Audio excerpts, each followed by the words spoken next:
Just, aga meie hakkame rääkima nüüd taimede stressitaluvusest. Nimelt Triin Vahisalu, noorteadlane, rahvusvahelise Naised teaduses konkursi Tuleviku Talendi tiitli võitja on meil täna hommikul Terevisiooni stuudios ja tema on just keskendunud taimede stressitaluvuse uurimisele. Tere hommikust! Tere! Miks taimed on stressis? Mis see tähendab, taimede stressitaluvus? Jah, et taimed tõesti on vahel stressis küll, et seda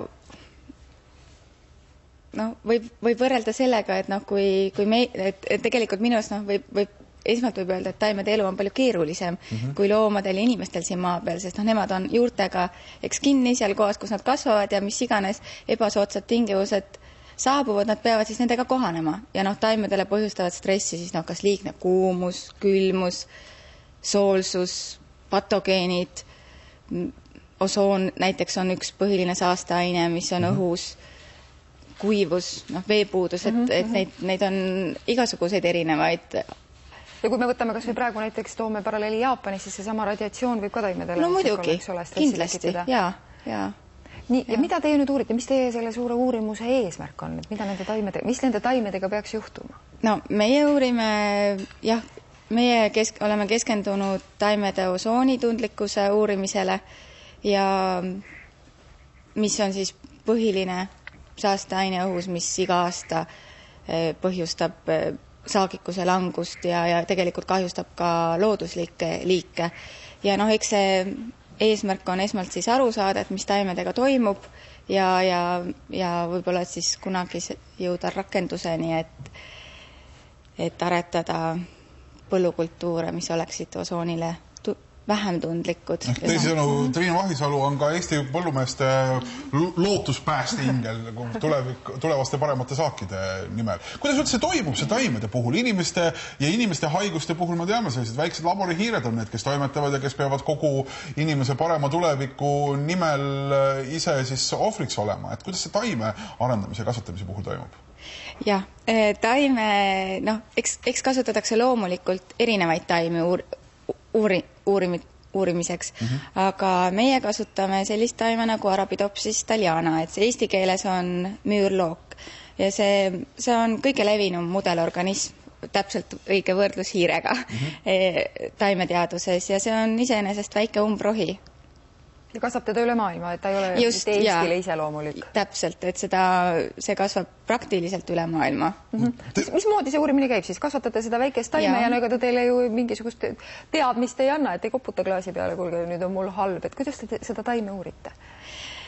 No siis ongi, et sa kõigepealt kasvatad selle taime üles ja siis viitama ka igasuguseid erinevaid katseid läbi ja võrdled kontrolltaimega ja teed vastavaid analüüse ja siis teed oma järeldused sellest. Ja selle taime pluss just ongi see, et ta väga kiiresti kasvab, et neid järeldusi saab teha väga ruttu, ei pea ootama aastakümneid. Täpselt, et seda võib öelda, et see on tema üks põhilisi eeliseid võib-olla ka, näiteks kui puu kasvab 20 aastat võib-olla, et sa sealt mingid järeldusi saad hakata tegema, siis seal on Arabidopsise puhul on 2 kuud on see elutsükkel. Ja milliseid järeldusi te juba praegu olete saanud teha? Te olete ju sellega tegelenud ikka juba mingi aeg. Ja meie oleme keskendunud siis taime gaasivahetuse uurimisele ja mida see põhiliseks töö tulemuseks on see, et me oleme avastanud ühe geeni, mis vastutab taime õhulõhede sulgemise eest, et ma võin seda seletada ka, et mis need õhulõhed on, et seda piltlikult võib-olla võib võrrelda justkui inimese suuga, aga taimel on neid tuhandeid lehe pinnal epidermises on nagu pisikesed pilud, mis on siis ümbritsetud 2 sulgrakuga ja kui need sulgrakk kas ta on rohkem punnis või rohkem vähem punnis, siis see õhulõhe ava muutub, see läheb kinni ja lahti. Ja siis see nagu reguleerib seda taime gaasivahetust, et süsihappegaas, mis on taimele oluline toitaine, pääseb sisse ja veeaur ja hapnik tulevad välja. Ja lisaks siis lähevad sealt läbi õhu lähevad taime ka saasteainet näiteks nagu osoon, ka erinevad patogeenid ja sellepärast on taimele hästi oluline, et ta adekvaatselt siis reageerib. Kui ma nüüd ülivõimendan, siis te olete leidnud selle geeni, mille abil on võimalik siis taimedel neid õhulõhesid sulgeda, siis kui just, kehvem ilma õues. Täpselt, just. No, mingist puldist kuskilt keerati ja plaksti lähevad kinni.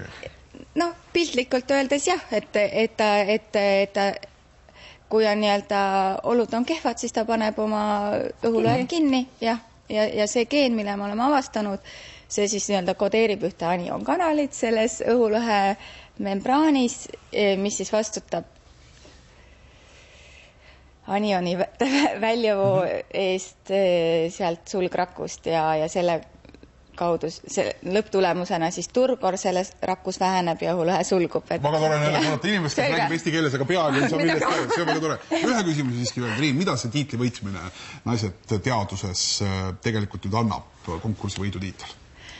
No, see on rahvusvaheline suur tiitel. No tegelikult nüüd nagu tagantjärgi ma võin küll öelda, loomulikult see annab mulle võimaluse jätkata seda uurimist, see on ka rahaline toetus, et see võimaldab jätkata uurimist, mida ma tahan teha ja mida ma oluliseks pean ja et ma saan seda teha, aga ma ütleks, et tegelikult nagu see tiitel ise võib-olla, see asi ise on nagu suurem minu jaoks kui see rahaline preemia, sest selle tiitliga kaasnes veedetud nädal Pariisis, kuhu oli kokku tulnud teadusmaailma täielik tipp ja see inspiratsioon ja seal oli 2 Nobeli preemia laureaati näiteks ja neid näha ja nendega koos olla ja seal oli väga palju nii-öelda eriti intelligentseid teadusnaisi, et minu jaoks on nagu see, ma arvan, veel suurem väärtus. Veel palju õnne selle tiitli võitmise puhul, meil on väga hea meel ja oli väga tore hommikul täna siin vestelda. Kell on aga nüüd saanud juba 8.